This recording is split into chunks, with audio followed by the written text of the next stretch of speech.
This happened to me when I was 9 years old. My parents were divorced, so I had to stay with my dad half of the week and with my mom for the other half. It was pretty stressful because I had to move a lot of my things back and forth, and every time they saw each other, they would argue. Anyway, on a Thursday, I arrived at my parents' house around 10:45 p.m. When my dad dropped me off, I noticed that my mom's car wasn't there yet and her bedroom window was open. But I didn't think much of it at the time. I started to make my way to the kitchen because I wanted a snack before going to bed. Then I saw my mom in the kitchen, chopping something. I immediately greeted her, but she didn't respond. I thought she was messing with me or she was sleepwalking because she was already in her pajamas. So I came closer to her.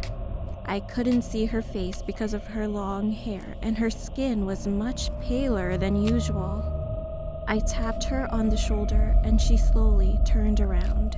At that moment, I could definitely see that wasn't my mom. She was grinning from ear to ear, and she wasn't chopping vegetables. She was chopping her own fingers. Blood was dispersed everywhere.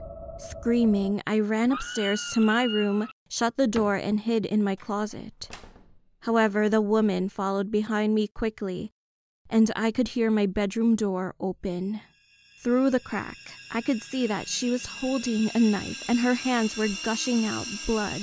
I quickly locked my closet, but I think that the woman must have heard it. As soon as I locked it, she ran towards the closet. She tried to open it, laughing maniacally, and soon her laughter turned to screams.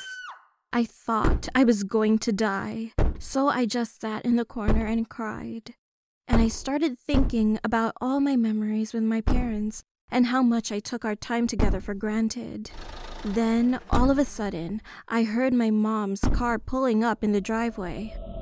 When Mom came inside, she saw the blood in the kitchen. She panicked and started calling out my name. The woman quickly escaped through the window as soon as she heard my mom's voice.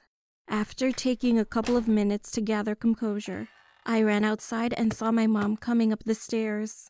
I gave her the biggest hug I've ever given and began crying again when she asked me what just happened. After I told her everything, she called the cops and my dad. The cops arrived in less than 5 minutes and my dad came shortly after. They tried looking for the woman, and since she left blood all over the house, they managed to identify her. It turned out that she escaped from a mental facility, then found my mom's house and sneaked in. She was arrested a week later, and she was in jail for a year for breaking into our house and then put back in the mental facility. Well, I haven't heard from her since, but I do hope she got the help that she needed.